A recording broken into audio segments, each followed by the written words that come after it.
நம்மையே ஏமாற்றி விட்டார்களே. அவர்கள் எங்கும் சென்றிருக்க முடியாது. இங்குதான் எங்கோ ஒளிந்து கொண்டிருக்க வேண்டும். வாருங்கள்.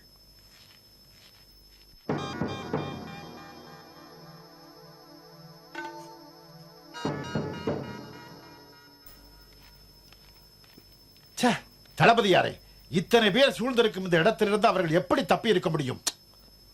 எல்லாம் அந்த அமைச்சரால் வந்த வினை. பிரபு, இங்கு உள்ள ரகசிய பாதைகள் முழுவதும் அவர் ஒருவருக்குத்தான் தெரியும். அப்படியா? அப்படியானால் முதலில் அவரை பிடிப்போம்.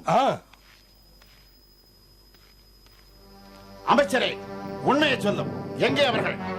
எனக்கு ஒன்றும் தெரியாது. நீ இப்போது உண்மையை கூறாவிட்டால் உன் உயிர் உன் உடம்பிலே இருக்காது. மாமன்னனின் உயிரே ஒரு வினாடிக்குள் போய்விட்டதே. நான் மட்டும் உயிரோடு இருந்து என்ன சாதிக்கப் போகிறேன்? மகாராணியை காப்பாற்றி விட்டோம் என்ற மகிழ்ச்சியோடு என் ஆவியை இழக்க தயாராக இருக்கிறேன். பிரபு, ஒரே வீச்சிலே ஒரு கணத்திலே இவருடைய உயிர் போய்விடக் கூடாது. இவருடைய முயற்சிகள் எப்படி சிதறடிக்கப்பட்டன என்பதை இவர் கண்முன்னே கண்டு கண்டு கலங்க வேண்டும். அதுவும் சரிதான். யாரெங்கே? இந்த கிழவனை இழுத்துச் சென்று காராகிரகத்தில் தள்ளுங்கள்.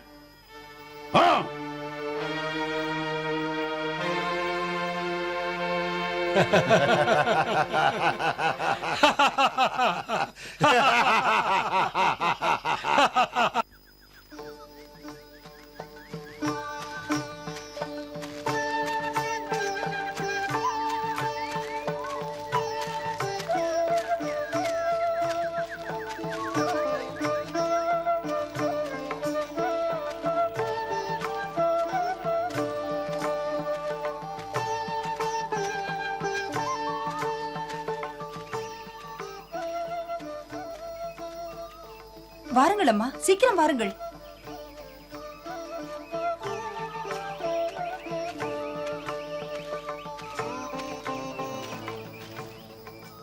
அம்மா, என்னடா கண்ணா? எனக்கு கால் வலிக்கிறது. வேதவதி, சற்று நெல். குழந்தை கால் வலிக்கிறது என்கிறான். எனக்கும் களைப்பாக இருக்கிறது. சற்று நேரம் இங்கு ஓய்வெடுத்துக் கொண்டு செல்லலாம். வேண்டாம் அம்மா, இந்த இடம் மிகவும் ஆபத்தானது. ஏன்? நாம் தான் கோசல நாட்டு எல்லையை விட்டு வெகு தூரம் வந்து விட்டோமே. இருக்கலாம், ஆனால் யுதாஜித் அவ்வளவு எளிதில் விட்டுவிட மாட்டான். தன் பேரனுக்கு பட்டம் சுட்டுவதற்காக யாரை வேண்டுமானாலும் அழிக்க தயாராக இருக்கிறான் அந்த பாவி. உண்மைதான். என்ன செய்வது? என் மைந்தனுக்குரிய நியாயமான உரிமையை எடுத்துக் கூற அந்த அரண்மனையில் எவருமே இல்லையே. நம் மீது அனுதாபம் கொண்டு அனுப்பி வைத்த அந்த அமைச்சரின் நிலை என்னவாயிற்றோ தெரியவில்லை. அம்மா, நாம் ஏன் காட்டிற்குள் ஓடி வர வேண்டும்? விதி என்பதை தவிர வேறு என்னவென்று சொல்வது? மகனே, காட்டு மிருகத்தை வேட்டையாடச் சென்ற உன் தந்தை அந்த காட்டு மிருகத்தால் தானே வேட்டையாடப்பட்டார். நமக்கும் இனி அந்த காட்டு வாழ்க்கைத்தான் விதிக்கப்பட்டிருக்கிறது என்பதற்கு அன்றே அவரது ரத்தத்தால் சாசனம் எழுதி வைத்தார் போலும். தாயே, இளவரசருக்கு இதெல்லாம் இப்போது எப்படி புரியும்? அரசர் மடிந்தது மட்டும்தானா இந்த அவல நிலைக்கு காரணம்? அந்த பாதையில் லீலாவதி அல்லவா தன் தந்தையை வரவழைத்து இத்தகைய கொடுமை செய்திருக்கிறாள். அவளை குறை சொல்லி என்ன பயன் வேதவதி? காலங்காலமாக நடந்து வரும் கதைதானே இது. ஸ்ரீராமனுக்கு பட்டாபிஷேகம் என்றதும் கைகையை சூழ்ச்சி செய்து தன் மகன் பரதன் நாடாளவும் ஸ்ரீராமன் காடாளவும் வரம் பெற்ற கதையை யாவரும் அறிந்ததுதானே.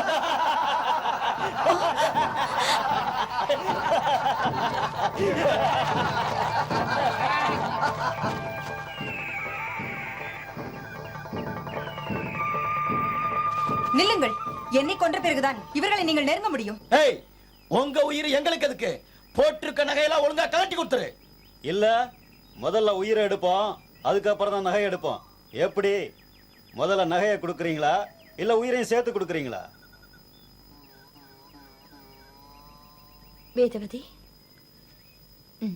அம்மா கொஞ்சம் பொறு.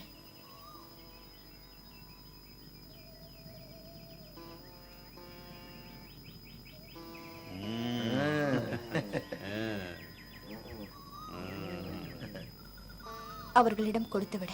அம்மா, என்ன இதெல்லாம்? எதுவும் பேசாதே. நாம் யார் என்று தெரியாமல் கொள்ளையடிக்க வந்திருக்கும் கள்வர்கள் இவர்கள். அவர்கள் கேட்டதை கொடுத்து விடுவோம். ஆனால் நாடே பறிப்போய் விட்ட பிறகு நகைகள் இருந்து என்னடி ஆகப் போகிறது? சீக்கிரம்.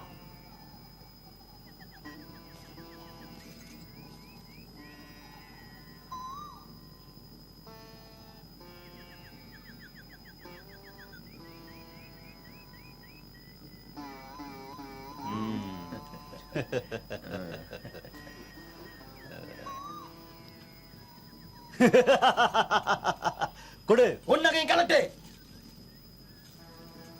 சீக்கிரம்.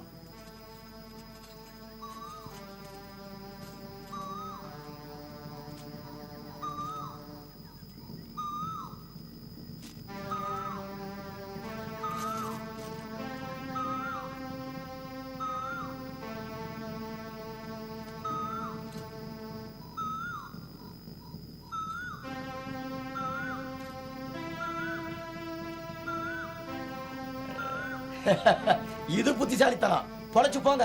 டேய் வாங்கடா போலாம். இன்னைக்கு நல்லா நரிபுரத்துல முடிச்சிருக்கோம்.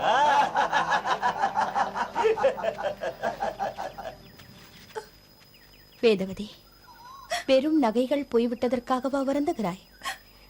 உயிரோடு இருந்தால் என்றேனும் ஒரு நாள் இழந்தவற்றை திரும்ப பெற முடியும். உயிரை காப்பாற்றிக் கொள்வதற்காக பொருளை பறிக்கொடுப்பதனால் எந்தவித இழப்பும் இல்லை.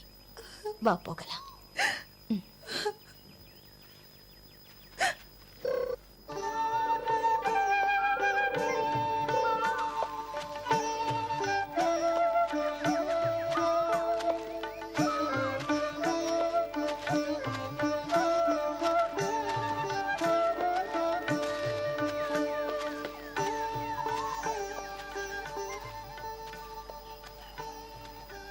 அம்மா முள்ளுமா?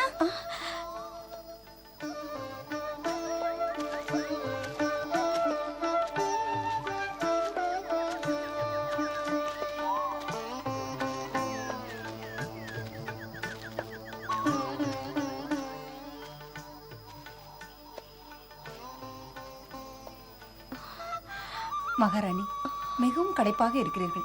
சற்று இளைப்பாரி விட்டு செல்லலாமே. தாயே, தாங்கள் யார்? இவர் கோசல நாட்டின் மாமன்னர் துருவசிந்துவின் பட்டத்தரசி. தற்போது நாட்டை இழந்த நிலையில் தன் மகனையும் இழந்துவிடக் கூடாதே என்ற அச்சத்தில் அங்கிருந்து தப்பித்து வந்திருக்கிறார். இனி தங்களுக்கு எந்தவித அச்சமும் தேவையில்லை தாயே. பாதுகாப்பான இடத்திற்குத்தான் வந்திருக்கிறீர்கள். தாங்கள் என்ன சொல்கிறீர்கள்? அதோ அதுதான் பரத்வாஜ முனிவரின் ஆசிரமம். மகா சமுத்திரம் போன்ற மாமுனிவரின் ஆசிரம எல்லைக்குள் மாமன்னர்களின் சூழ்ச்சி அலைகள் வீசவே முடியாது. கடந்து வந்த பாதையின் வெம்மையெல்லாம் தங்களது இந்த ஆறுதல் மொழியினால் குளுமையடைந்து விட்டன. வாருங்கள் தாயே, பசித்தும் களைத்தும் வந்திருக்கின்ற தங்களுக்கு முதலில் உணவளிக்க வேண்டும். அதன்பின் தியானத்தில் இருக்கும் குருநாதரிடம் தங்களை அழைத்துச் செல்கிறேன். வாருங்கள் தாயே, வாருங்கள்.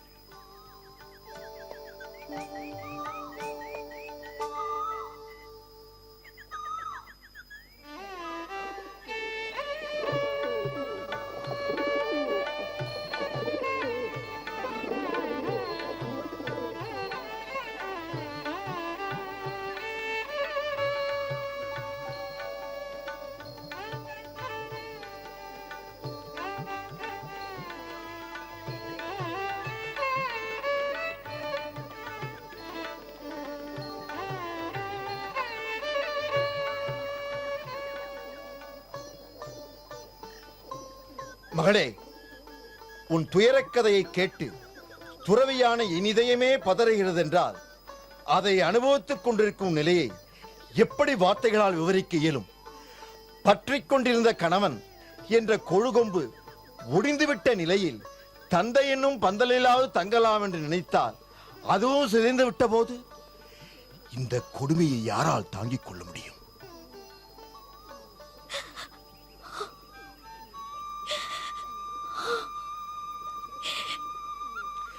கலங்காதே மகளே, மாதர்களுக்கு இவ்வாறு சோதனைகள் ஏற்படுவதில் ஆச்சரியம் ஒன்றுமில்லை. மகாலட்சுமியின் அம்சமான ஸ்ரீ சீதா தேவி ஸ்ரீ ராமபிரானோடு வனவாசம் சென்றபோது அவருக்கு ஏற்பட்ட துன்பங்கள் எண்ணற்றவை அல்லவா? தீயிலே பிறந்த திரௌபதி காணிலே பட்ட துயரங்களுக்கு கணக்குண்டா? தன்னந்தனியே நடுக்காட்டில் அகப்பட்டுக் கொண்ட தமயந்தி நிலையை எண்ணி பார்த்தால் இன்று உன்னுடைய துயரம் எவ்வளவு சாதாரணமானது என்பதை நீயே உணர்ந்து கொள்வாய். உண்மைதான் சுவாமி. அந்த துயரங்களுக்கெல்லாம் ஒரு விடுவு காலம் ஏற்பட்டது போல் எனக்கு விடியலை காண வழியே இல்லையே சுவாமி. ஏன் இல்லை? மாதர்களுக்கு இறைவன் 3 விதமான பாதுகாப்புகளை ஏற்படுத்தியிருக்கிறான். இளம் வயதில் தந்தையால் பராமரிக்கப்படுகிறாள், பருவகாலத்தில் கணவனால் பாதுகாக்கப்படுகிறாள், முதுமையில் மைந்தனால் போற்றி காப்பாற்றப்படுகிறாள். இந்த இரண்டையும் இழந்துவிட்ட நிலையில் இதோ உன்னை பற்றிக் கொண்டிருக்கும் இந்த 3வது துணையை நீ பலமாக பற்றிக்கொள். இவன் உன்னை காப்பதோடு இழந்த நாட்டையும் மக்களையும் போற்றி பாதுகாப்பான். கோசல நாட்டின் வரலாற்றில் சுதர்சனன் என்ற பெயர் மிகவும் கௌரவத்தோடு உச்சரிக்கப்படும். சுவாமி, தங்கள் ஆறுதல் மொழிகள் இதுவரை எனக்கு ஏற்பட்ட துன்பங்கள் அனைத்தையும் நீக்கும் மாமருந்தாக அமைந்துவிட்டன. என் மைந்தன் சுதர்சனனை தங்களிடம் அடைக்கலமாக ஒப்படைக்கிறேன். அவன் அனைத்து கலைகளிலும் பயிற்சி பெற்று அரசு உரிமையை பெறும் வலிமையையும் பெறுவதற்கு தாங்கள் தான் அருள் புரிய வேண்டும். அவ்வாறே ஆகட்டும். இவன் மட்டுமல்ல, நீயும் உன் துயர காலத்தில் உனக்கு துணையாக வந்த தோழியும் இனி இங்கேயே தங்கிக் கொள்ளலாம். எங்கள் பாக்கியம் சுவாமி.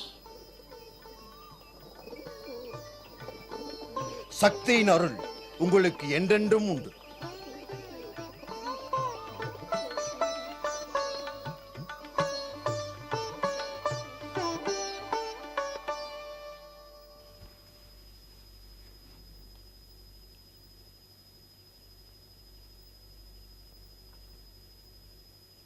மைந்தா, ஏன் ஒரு மாதிரியாக இருக்கிறாய்? சுதர்சனம் எங்கேம்மா? ஏனம்மா பேசாமல் இருக்கிறீர்கள்?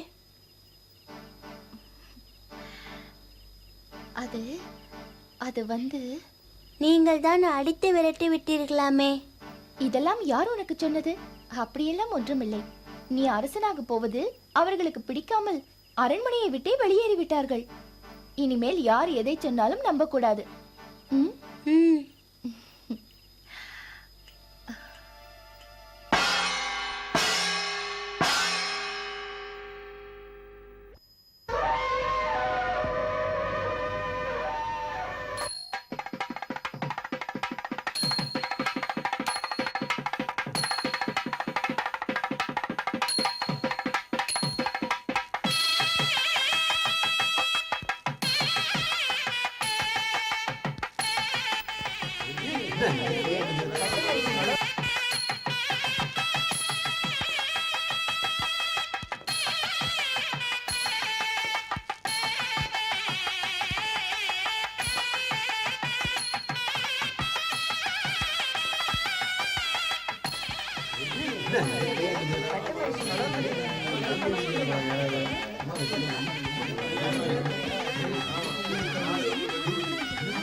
அவையோர்களே, இந்த கோசல நாட்டு மாமன்னர் துருவச்சிந்து திடீரென்று மரணமடைந்து விட்டதால் அவருடைய மூத்த மனைவியான பட்ட மகிழ்ச்சி மனோரமையின் மைந்தன் சுதர்சனுக்குத்தான் முறையாக பட்டம் சூட்ட வேண்டும் என்று நான் விரும்பினேன். ஆனால் அதை விரும்பாத அமைச்சர் என்ன காரணத்தாலோ தெரியவில்லை, மனோரமையும் அவர் மைந்தனையும் அழைத்துக் கொண்டு இரவோடு இரவாக ஏனோ வெளியேறிவிட்டார். அச்செய்தியை அறிந்த நான் பல வீரர்களை விட்டு தேடச் சொல்லியும் அவர்கள் எங்குமே தென்படவில்லை. ஏன், தளபதியார் கூட பல தலங்களுக்கு சென்று தேடியும் எங்கும் கிடைக்கவே இல்லை. ஆனால் மன்னர் மறைந்த பிறகு அவருடைய அரியாசனம் வெறுமனே கிடப்பது அதற்கு மரியாதை இல்லை.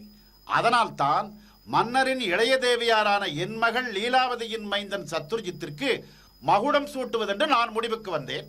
அது கூட மனோரமையின் மைந்தன் சுதர்சனன் வரும் வரையில் தான் என்பதை நான் உங்களுக்கு தெரிவித்துக் கொள்கிறேன்.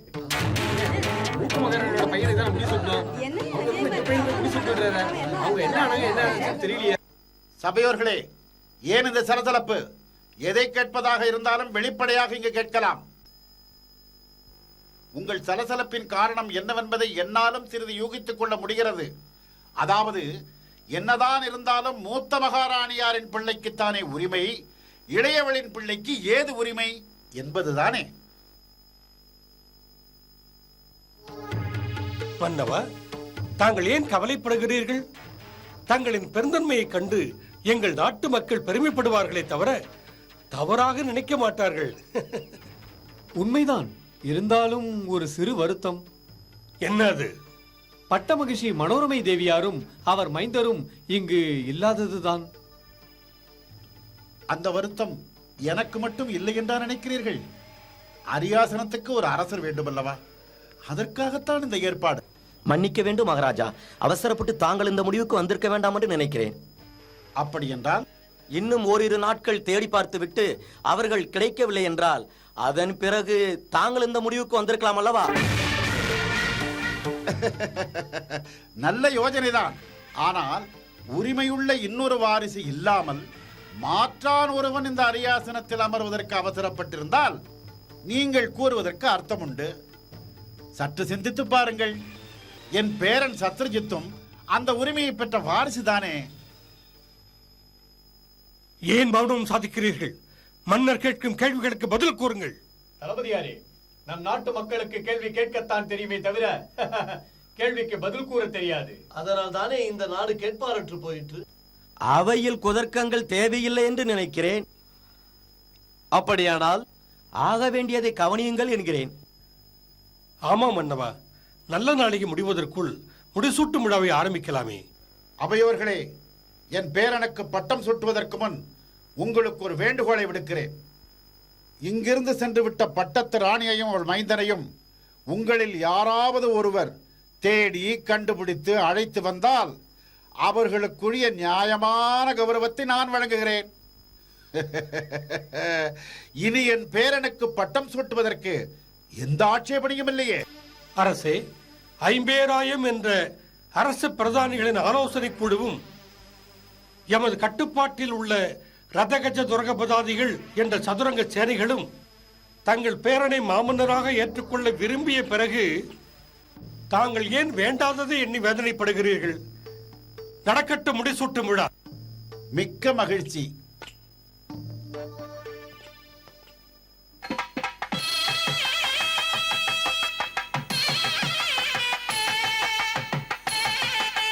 வாழ்க கோசல நாட்டு மாமன்னர் சத்ருஜித்!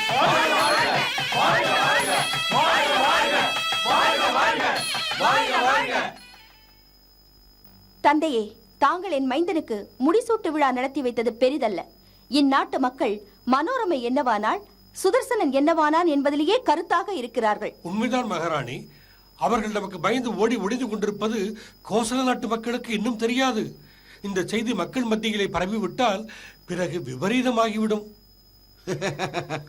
அந்த அளவுக்கு விட்டுவிடக்கூடாது. மக்களில் ஒருவர் அவர்களை கண்டுபிடிப்பதற்கு முன்னால் நாமே ஒற்றர்களை அனுப்பி அவர்களை கண்டுபிடித்தாக வேண்டும். கண்டுபிடித்தால் மட்டும் போதாது தந்தையே.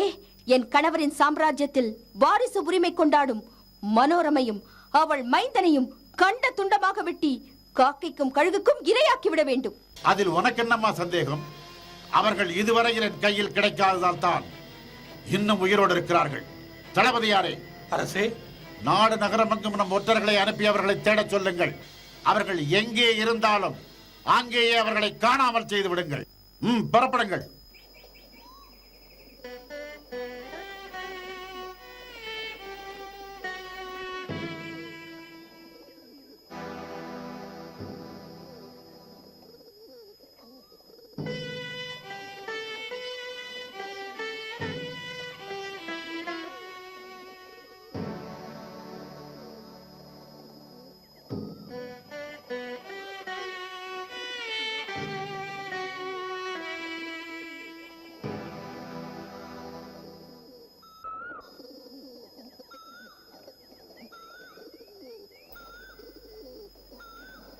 தர்சனா, என்ன எழுதி கொண்டிருக்கிறாய்? குருநாதர் உபதேசித்த ஸ்லோகத்தை எழுதி கொண்டிருக்கிறேன் அம்மா. மகனே, உனக்கு அரண்மனை பிடித்திருக்கிறதா அல்லது இந்த இடம் பிடித்திருக்கிறதா? இந்த இடம் மிகவும் பிடித்திருக்கிறதம்மா. இங்கே நீ உண்ணும் உணவு வகைகள் எப்படி இருக்கிறது? மிகவும் சுவையாக இருக்கிறதம்மா. அம்மா, ஏனம்மா கண் கலங்குகிறீர்கள்? இந்த சின்னஞ்சிறு வயதில் என் மைந்தனின் நிலைமையை நினைத்து பார்த்தேன். அரண்மனையில் அறுசுவை உணவு உண்டு. ஆனந்த கிளி போல் அங்கும் இங்கும் ஓடித் திரிந்தவர் இந்த ஆரண்யத்தில் அடைப்பட்டு கிடப்பதை பார்த்த பிறகும் எப்படியடி என் கண் கலங்காமல் இருக்கும்? மனிதர்கள் கைவிடும் பொழுது தெய்வம் துணை வரும் என்று தாங்கள் தானமா அடிக்கடி கூறுவீர்கள். ஆமம்மா, குழந்தை எழுதால் தாய் தேற்றுவாள், தாயே அழுதால் யார் தேற்றுவார்? வாருங்கள் அம்மா, உணவருந்தலாம்.